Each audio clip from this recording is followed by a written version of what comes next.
What's going on, chat, man? I know you know we back in the building, you know what I'm saying, man? Let's go to a road to 3,000 subscribers, man. Appreciate y'all for liking the content, you know what I'm saying? But today, we're gonna jump into 3 true Diddy horror stories. I just realized what I'm reacting to. This is true? I'd never thought a single night could turn my life upside down, but that's exactly what happened after that night at P. Diddy's party. You'd think an invitation to one of the biggest celebrity events in Miami would be the stuff of dreams, but I promise you, that night was anything but. It all started so simply. I was living in LA, trying to make it big in the music industry, like countless others. Why is it a man voice and not a woman if we got women characters? The connections weren't coming through. Look at Justin and I was Bieber. starting to wonder if I was wasting my time clinging to nothing. Then, out of nowhere, a friend introduced me to someone they called the Prince. He was rich, mysterious, and apparently well connected with big producers. We hung out a couple of times. He heard me sing and instantly promised that he'd take my career to the next level. Said he could introduce me to some of the biggest names. And then came the invitation, an exclusive freak-off party. That mug literally say P for penis. You know what Diddy likes to do. Introduced me to some of the biggest names. P. And then came the invitation, #1 an star. exclusive freak-off party with P. Diddy himself, right in the heart of Miami, during Ultra Music Week. It was supposed to be wild, unforgettable, life-changing. It was most But definitely as gonna soon be as we that. arrived, I knew something was wrong. The mansion was huge, glowing against the night like something out of a magazine. People were everywhere. Celebrities I'd only seen on TV. Models draped in barely their outfits. Everyone looked perfect. But that as I Jay-Z? looked around, I started to feel it. But before I could react, security patted us down, took our phones, and locked them in these weird little bubble cases. No cameras, no recording. That should have been my first sign. Why do people feel comfortable going into a party that when they can't have their phone? I see why celebrities don't post parties on their story unless it's a strip club.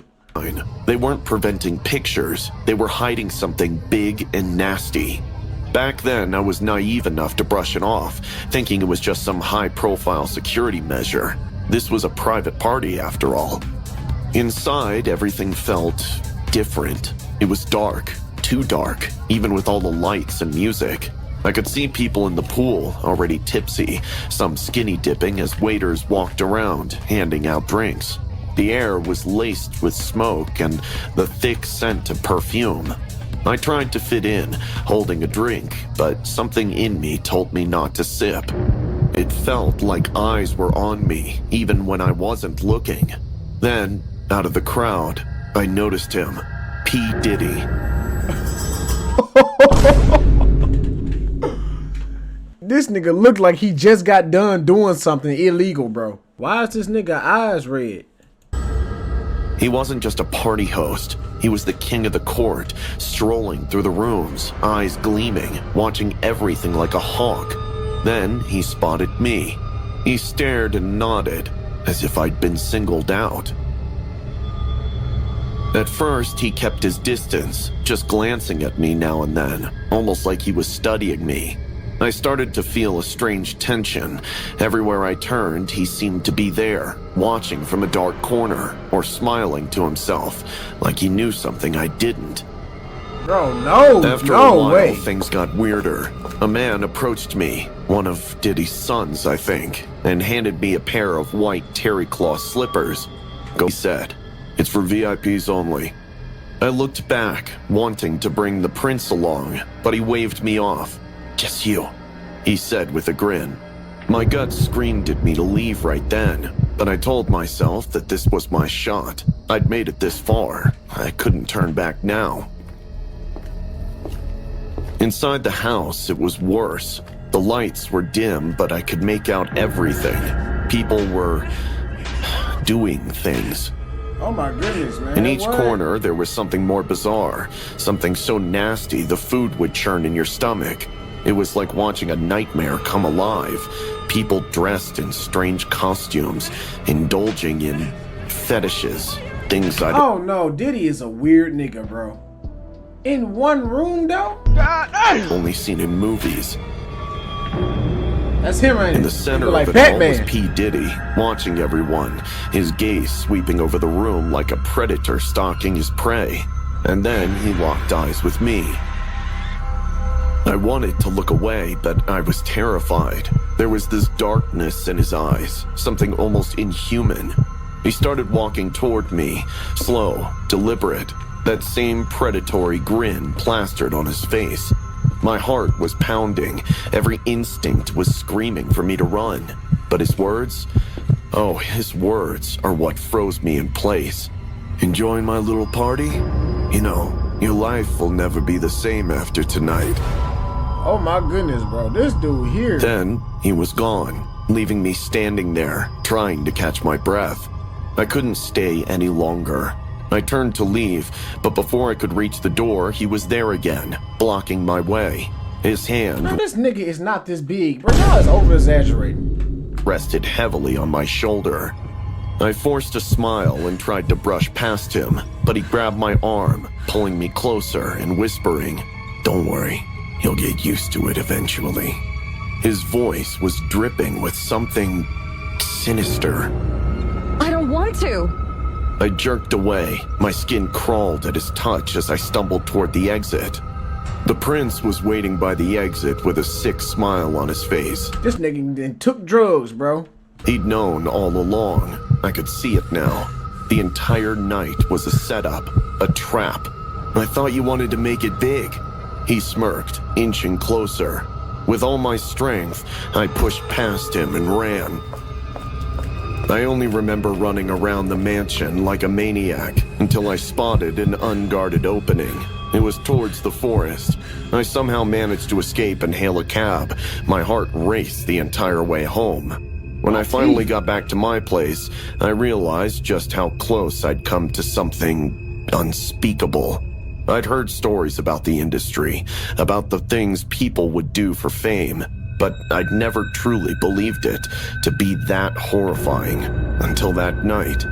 Now, whenever I see him on TV, smiling like he's untouchable, I remember his words, that cold grin, the way he looked at me like I was a toy for his pleasure. And I know, somewhere out there, there are others like me, people who thought they could handle the darkness, until it was too late, with no way out. Self-proclaimed bad boy for life, Sean This the exact same girl right here, bro. This is the girl that went through that experience. Facing serious legal issues following numerous allegations of sexual assault, harassment, and sex trafficking throughout his career. The story is based on the victim's interview. For more details on the horror of P. Diddy's parties, you can watch the real-life interview given by Tanea at My Night at P. Diddy's Freak Off. Tanea. Crazy, bro. We had just arrived in Beverly Hills 2 days earlier, excited about the unique opportunity to attend one of the most exclusive parties in the country. I'm an independent musician, and honestly, this was a once-in-a-lifetime opportunity for my career. Sure was. I decided to bring my girlfriend, Sherry, with Who is that? Oh my goodness, bro. They both look like skeletons. me. We never imagined that our little adventure in the U.S. city would lead us here, a private party hosted by Sean, better known as P. Diddy.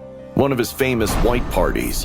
Everything felt so surreal, almost like living in a movie. It was unbelievable. Celebrities everywhere. Justin Bieber, Lady Gaga, Adele, Taylor Swift, and the great Beyonce, who walked through the party like a goddess among men. And why shouldn't she be? She's one of the biggest stars around. But what caught my attention the most was the man of the hour, P. Diddy, the host of the party and the one who would give me the chance to become a major artist. The night Do niggas not do their research? night felt glamorous. The lights shimmered over the pool as the guests, mostly celebrities and influential figures, laughed and drank non-stop. It was then that our host approached us, P. Diddy. You better get out of He here, greeted buddy. us with a smile that was as charming as it was imposing. This man could make you disappear with a snap of his fingers. He offered me a drink that I couldn't refuse. "I've heard of What you, you mean Jonathan," you can't? he said, His words were odd, or rather his tone was excited and far from friendly, but I remained enthusiastic. You have potential. Maybe we can do something great in music together. I was completely ecstatic because the great Diddy, without even talking to her first, was offering me a chance to make it with the big names in music. It felt This unreal. nigga ain't stopped smiling But yet. Sherry noticed something strange. There were a lot of people much younger than us at the party, accompanied by much older men. We thought they were her parents. We were too impressed to be there in the midst of all of this luxury. They had minors? But as the hours passed, the atmosphere grew darker, more unsettling. The partygoers began to disappear. All the younger people and the old men were gone, and the laughter turned to unsettling whispers. Something was happening, and the looks on the celebrities' faces made it clear. Diddy passed his hands over a few artists, and then he came over to me. He said he wanted to talk, suggested I stay a little longer, and then he had something special in store for me. It's time to go. Sherry told me the moment she realized something was wrong. But before we could Well, you better leave, get up 2 out of there, guards man. blocked our way, and P. Diddy's smile was gone. Now his face showed something that made my skin crawl. We tried to remain calm, but his There's no way this nigga wants your booty that bad. tone changed. Leaving already? He asked, almost mockingly. The party's just getting started for you two. Jesus. They led us to a secluded room in the mansion, a luxurious suite, but locked. As we walked toward the room, we could hear children crying or gasping.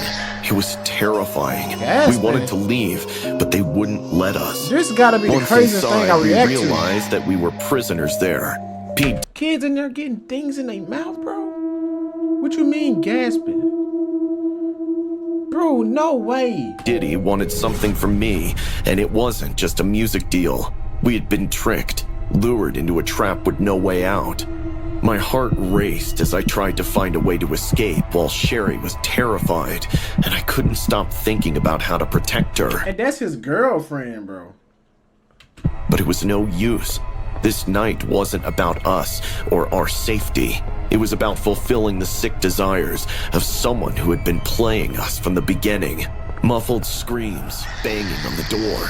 No one would come to help us. Diddy said the guards could have their fun with the girl and that he wanted the big prize. I tried to protect her, but there was nothing I could do. They hit me and left me on the floor, watching No him laugh way. and take his shirt off.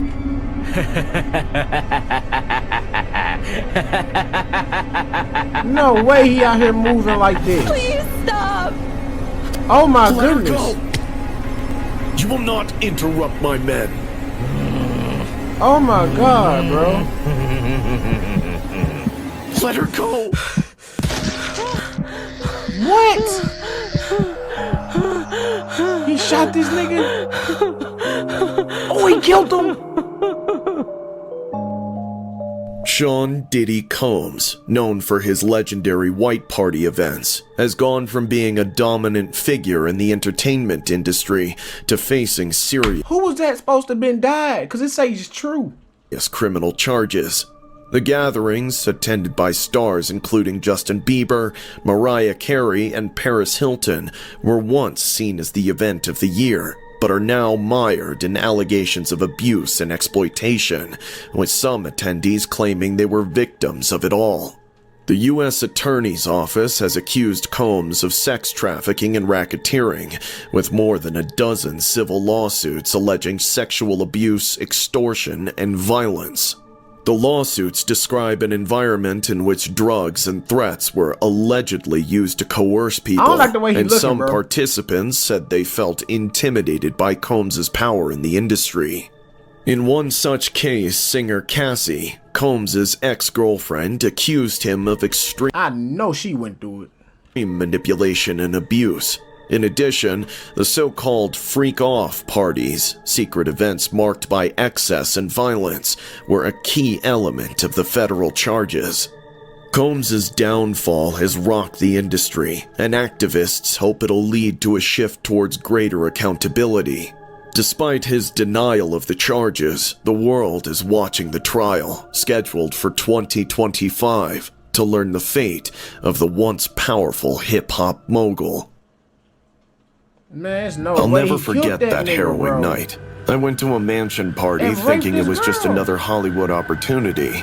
My friend Jen had invited me, all hyped up about how this would be the place to make real connections. We were both models at the So I'm time. starting to see now that's the number one to-go message, is to get everybody to think this is a big opportunity for them in their life, which it is. And it was paying well, but we And Cat Williams said it. You guys don't listen. wanted more. Anyone can be a model, but to be a star? Now that was a dream worth chasing. There's gonna be A-listers at the party, babe. Reb told that this is the party.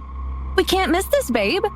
Hey. Who knows? Maybe you'll find yourself a daddy. Jen who? said, while putting on a skimpy dress and throwing me another one to pull. I don't need that. And I don't think Florida would have a better scene than LA. Babe, it's different. LA is like sophisticated. Florida is where these celebs go wild. I heard it's like a big music producer's party and everyone's gonna be there. As we pulled up to the Florida mansion, lit up like a freaking candle. The minute we got to the entrance, though, things felt off. There were bodyguards everywhere, and they didn't look friendly. The vibe was stiff, and we had to go through this weird check-in where they practically scrutinized every inch of us. They told us, no photos, no phones, and definitely no asking the wrong questions. You don't tell your age if anyone asks. You don't ask anyone their age, their name, or what they do. And you sign this NDA. Whatever you see inside, you are legally prohibited from talking about it. I almost laughed because I thought it was some joke, but Jen And y'all still walking up in there like it's a good Sunday morning? Come on, man. nudged me, looking serious. The bodyguard took us to another room, where one by one we were weighed. Any woman who was over 140 was denied entry. Crazy. What? Inside, the place was insane. It was like stepping into some glossy magazine spread. Super luxe decor, endless drinks, drugs being served around on platters, and people who looked like they'd stepped out of a music video. For a second, I tried to let myself relax, but as I was about to take a sip of my drink, something just told me not to. Maybe it was that instinct Do he spike every last one of the drinks or just half? that girls have, you know? Jen wandered off, and I was trying to blend in, smiling, nodding, just trying to look like I belonged. I saw so many famous actors and childhood crushes and pop stars. Then I noticed this fat guy by the pool. He was watching me, like, really watching me. Yeah, this nigga looks like an owl. He sauntered over with this confident grin that felt anything but friendly. He started some small talk, but I just got this ick feeling. I laughed it off and tried to slip away, heading for the bathroom. But guess who followed? Inside the bathroom, I tried to act cool, but my heart was racing. And suddenly there he was, in the doorway, cornering me. He leaned in close and whispered, "You know, I could make your life very easy if you're a little fun." His I guarantee you this is one of them fat, lazy, Rick Ross looking music executives, bro. This is crazy, man. Diddy, if this the case, Diddy party gotta be the only place you can go and be a pervert and be happy. words were so slimy it was like I could feel them on my skin. His breath stank of cigarettes and alcohol. I wanted to scream, but I was just frozen. This is the ladies' room. Then this is where I want to be, girl. Before I could think What? of what to do, one of the stalls Why is his eyeball sitting on his head? creaked open, and this older woman stumbled out in a badly fitting bikini. She was decked out in diamonds, looked loaded, and didn't seem the least bit fazed by the guy or the situation. She took one look at me, then at him, and instead of helping, she flashed me this knowing smile. You got such kissable lips. She said, like she was complimenting my shoes or something, and then snorted a line right there on the counter. I couldn't believe how casual this was for him. I was stunned. And then she turned to him, starting this weird argument like she was defending her territory. I'll pay for her. Bull, she's mine. Everything here is for everybody. And this whole party is mine. Move on, bitch. You don't know who you're talking to. They started raising their voices, which honestly was the first thing I was grateful for all night. It drew the attention of a nearby bodyguard, who finally stepped in. I thank God. But as he walked up, he gave me this dead-eyed look and said, "Stop causing a scene. Either pick one of them or get out." That was it. I was done. My brain kicked into survival mode. I slipped past all three of Even the security guard ain't gonna let it be safe. them and got out of there. I went to find Jen, but she had her tongue down the mouth of a famous rapper, so I was scuttled. I didn't stop until I was out of the mansion, inhaling fresh air, shaking, wondering what on earth I'd just gotten myself into. Back in the cab, I could barely believe it. All I wanted was to make connections, to get ahead. But that night showed me the real Yeah, you was gonna make connections and get the head. I'm telling you. underbelly of this world. The one no one warns you about until it's too late. This story is inspired from real-life accounts of P. Diddy's parties, where girls were told what to wear, slotted based on their weights, and were treated like props for the whims of powerful people. Absolutely insane. Do this right here, say y'all subscribe. Anyway, I need to find out who that dude that P. Diddy shot. I need to find out who that is, y'all. But y'all like enjoy the content, leave a like and subscribe. Good boy.